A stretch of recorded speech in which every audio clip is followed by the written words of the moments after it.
So ఈ resistant starch మనకి రకరకాల ఫుడ్స్లో కనిపిస్తూ ఉంటుంది. ముఖ్యంగా అరటికాయలో రెసిస్టెంట్ స్టార్చ్ బాగుంటుంది. అలాగే బెండకాయలో రెసిస్టెంట్ స్టార్చ్ బాగుంటుంది. దాని తర్వాత కొన్ని ఫెర్మెంటెడ్ ఫుడ్స్లో అండ్ స్వీట్ పొటాటోలో రెసిస్టెంట్ స్టార్చ్ బాగుంటుంది. ఇట్లాగా రెసిస్టెంట్ స్టార్చ్ హయ్యర్ క్వాంటిటీస్లో ఉన్న ఫుడ్స్ని తీసుకున్నా సరే మన గట్ బ్యాక్టీరియా చాలా హెల్తీగా గ్రో అవుతుంది. ఈ గట్ బ్యాక్టీరియా గ్రోత్కి స్టార్చ్తో పాటు కొన్ని ఫెర్మెంటెడ్ ఫుడ్స్ రెగ్యులర్గా మనం కన్జ్యూమ్ చేస్తే చాలా మంచిది.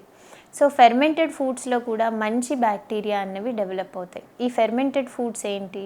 మనకి జనరల్గా అందరికీ తెలిసిన ఫెర్మెంటెడ్ ఫుడ్ పెరుగు, మజ్జిగ, వీటన్నిటిలో హెల్దీ బ్యాక్టీరియా ఉంటుంది. ఇవే కాకుండా క్యాబేజ్ని ఫర్మెంట్ చేస్తారు, దాన్ని కీమ్చి అంటారు, సార్క్రాట్ అంటారు.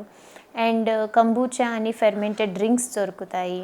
సో ఇవన్నీ కూడా మెయిన్గా మనకి ఈస్టర్న్ ఏషియా నుంచి ఇవి అడాప్ట్ చేసుకోబడిన ఫుడ్స్ అన్నమాట.